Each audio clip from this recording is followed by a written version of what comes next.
Saudações, pessoal, tudo bem? Estamos aqui para mais um Vida de Consultor. Hoje eu quero falar para você sobre a importância do raciocínio estatístico na hora de se interpretar números. Pessoal, vocês já viram aí os nossos vídeos, vocês já perceberam a importância do gerenciamento por indicadores de desempenho, por dados financeiros, enfim, a importância dos números na vida de qualquer organização. Tão importante quanto ter os números, ter base de dados, é saber interpretá-los. Para isso, a estatística nos ajuda, muitas vezes com ferramentas muito simples, como eu vou explicar nesse exemplo aqui. Não se assustem, quando a gente fala a palavra estatística parece um monstro, né? O cara vai vir lá com um monte de fórmulas e técnicas e métodos e eu vou me confundir todo. Não. Pessoal, a estatística aplicada ela é muito simples, ela é muito objetiva. A gente tem que saber coletar dados, dispor esses dados, interpretá-los. E com planilhas de Excel, simplesmente, a gente consegue chegar lá. Aproveito esse momento também para conclamar vocês.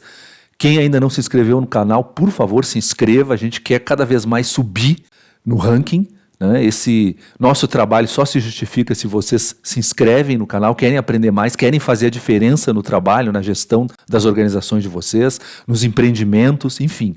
Então, muito importante você se inscrever no canal.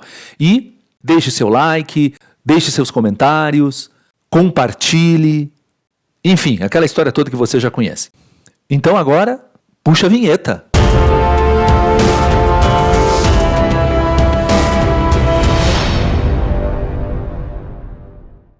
Bom, pessoal, então eu vou me dividir aqui um pouco entre as duas telas. Essa historinha, pessoal, aconteceu há alguns anos e ela é cheia de detalhes importantes que eu não quero esquecer nenhum. Por isso que eu vou ficar aqui com a leitura. Bom, pessoal, as perdas muitas vezes são invisíveis. Nós participamos aí de um projeto de redução de custos numa empresa do setor industrial, de porte médio.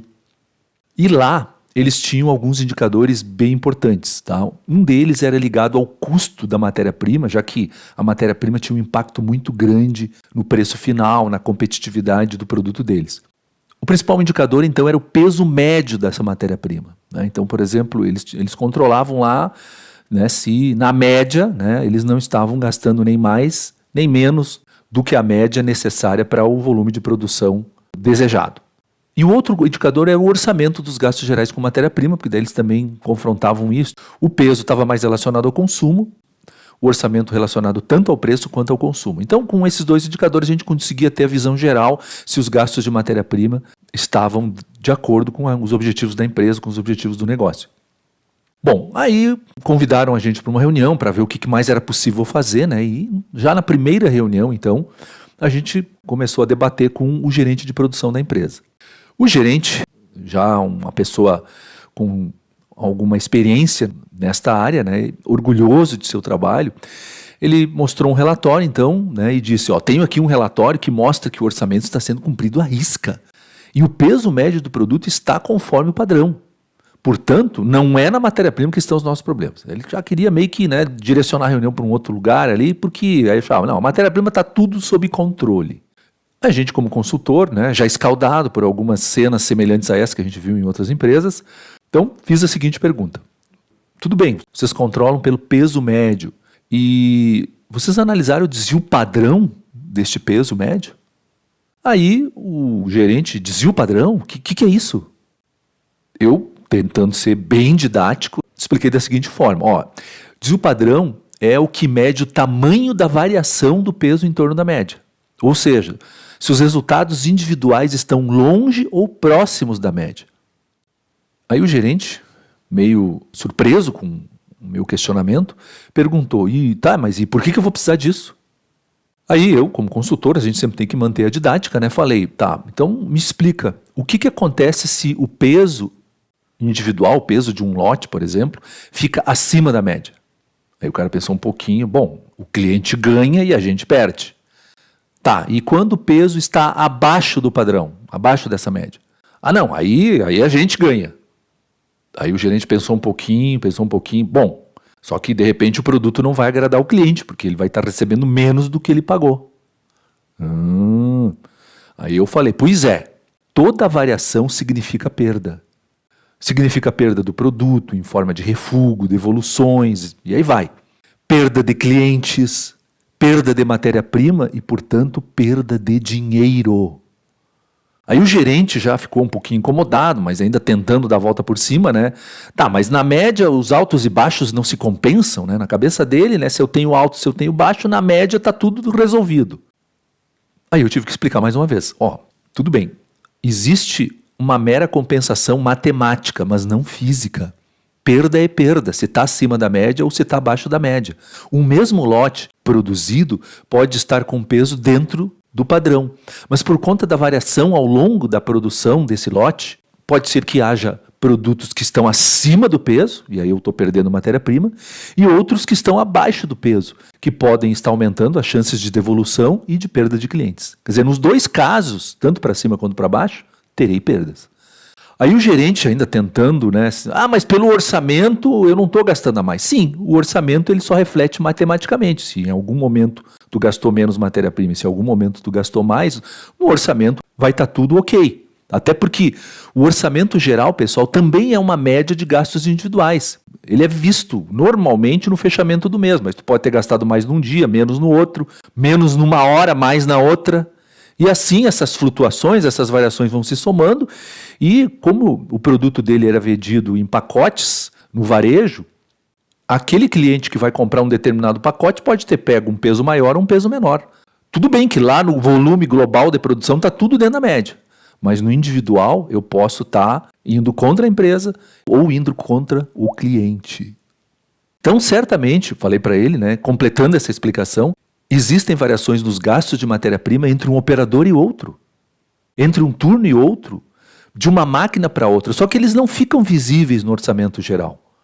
Essas perdas mais individuais, por turno, por operador, por máquina, por um momento qualquer, elas não ficam visíveis. Tudo no final soma e divide pelo total de horas de produção ou pelo total de dias de produção. Portanto, individualmente, teremos perdas. A minha intenção, tá, pessoal, então foi toda explicar que o desvio padrão era um reflexo dessa variação. Se o desvio padrão for baixo, significa que eu estou tendo pouca variabilidade, poucas perdas.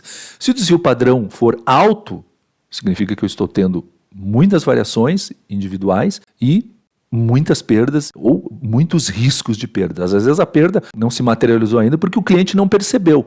Mas à medida que o tempo vai passando e essa perda persiste, esse desvio padrão alto persiste, em algum momento o cliente percebe sim. E isso vai acabar se traduzindo em insatisfação. Bom, aí o gerente, quase que nos seus últimos argumentos, pensou, puxa, mas essa tal de variação aí é difícil de evitar. Como é que eu vou tratar isso aí? Como é que eu diminuo esse tal de desvio padrão? Aí eu tentei levar o moral um pouco do gerente, né, já que eu tinha feito algumas perguntas ali meio perturbadoras. Falei para ele, não, tu tá certo, sempre vai ter alguma variação. Mas ela pode ser reduzida a um nível mínimo, que lhe assegure perdas desprezíveis, perdas dentro das especificações, tanto de custo quanto de qualidade, que vão te assegurar que nem a empresa nem o cliente vão ficar insatisfeitos. Falei para ele, média sem desvio padrão, eu estou vendo só um pedaço de uma determinada realidade. E às vezes a parte pior, a parte que mais me diz alguma coisa, essa eu não estou enxergando. Agora, se tu controlar o desvio padrão, com certeza aumentam as chances de se economizar dinheiro e de se ganhar dinheiro, atraindo mais clientes, aumentando a satisfação do cliente.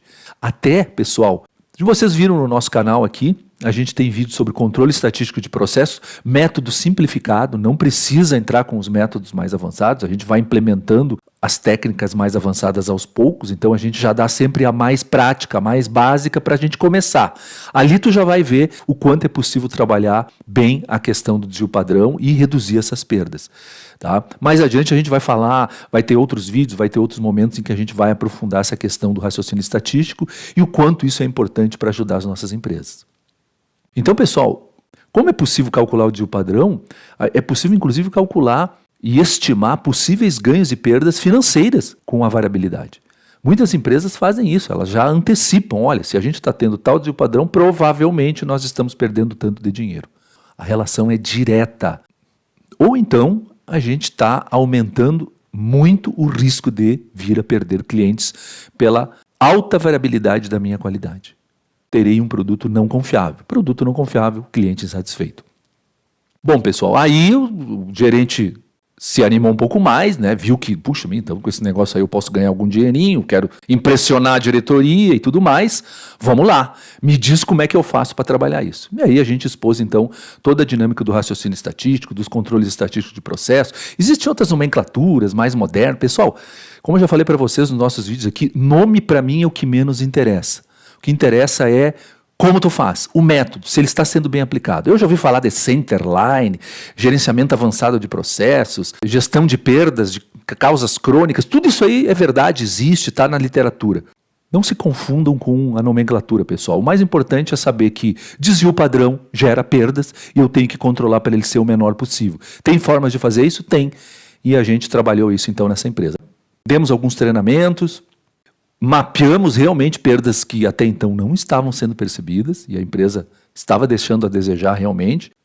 Então, eliminamos essas variabilidades, as perdas, tanto para um lado quanto para o outro, foram reduzidas, tanto as perdas de clientes quanto as perdas de materiais, de matérias-primas, e pessoal, o valor foi expressivo. Mais de 1.200.000 economizados em cerca de 4 meses de trabalho.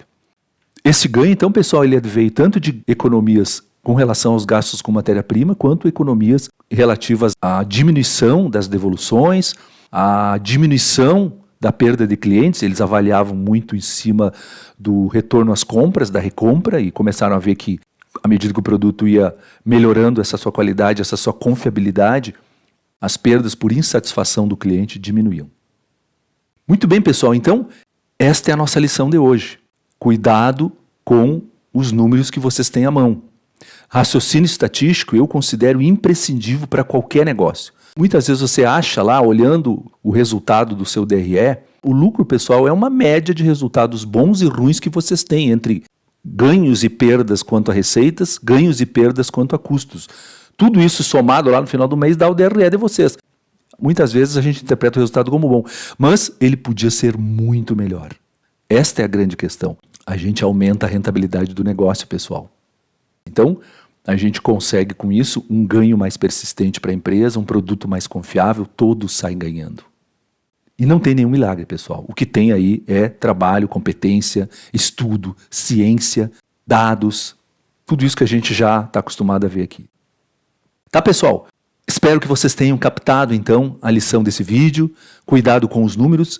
Toda empresa tem lá os seus números, mesmo que você só tenha em mente a parte financeira. Ali também, pessoal, a gente pode agregar raciocínio estatístico. Em qualquer interpretação numérica, ao longo de um determinado tempo, ao longo de um determinado período, a gente pode agregar interpretação estatística, raciocínio estatístico. Isso é fundamental.